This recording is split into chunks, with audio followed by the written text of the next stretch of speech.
Hello friends, இன்னைக்கு நம்ம chicken கறி தோசை பண்ணலாம். எப்படி செய்யலாம் வாங்க பார்ப்போம். இந்த அளவு 2 மாவு கரண்டி எடுத்துக்கலாம்.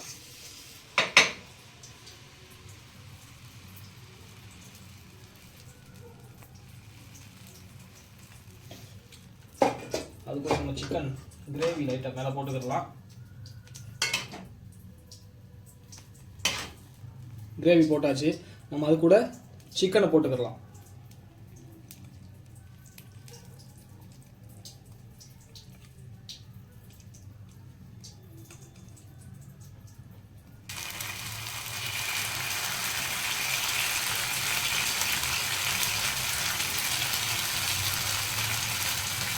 இது கூட நம்ம ஒரு முட்டையை சேர்த்துக்கலாம்.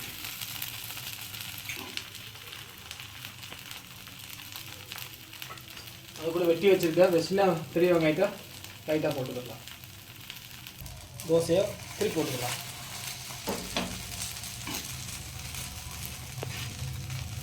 தோசையை திருப்பி போட்டாச்சு. சூப்பராக வந்துருச்சு பாருங்க, சிக்கன் கறி தோசை. சுவையான நம்ம ஸ்டைல் கறி தோசை, மதுரை ஸ்டைல் கறி தோசை ரெடி ஆயிடுச்சு. எப்படி இருக்குன்னு பார்ப்போம் வாங்க.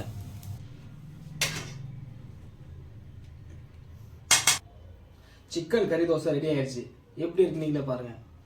நம்ம ஸ்டைல் மதுரை ஸ்டைல் சிக்கன் கறி தோசை எப்படி இருக்குன்னு டேஸ்ட் பண்ணி பார்ப்போம் வாங்க.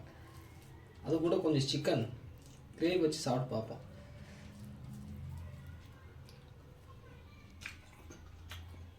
அடடா, அருமையான சுவை, சூப்பராக இருக்கு. இதே மாதிரி வீட்டில் செஞ்சு பாருங்க. இந்த மாதிரி வீடியோ பிடிச்சிருந்தா சப்ஸ்கிரைப் பண்ணுங்க, லைக் பண்ணுங்க, ஷேர் பண்ணுங்க. தேங்க்யூ.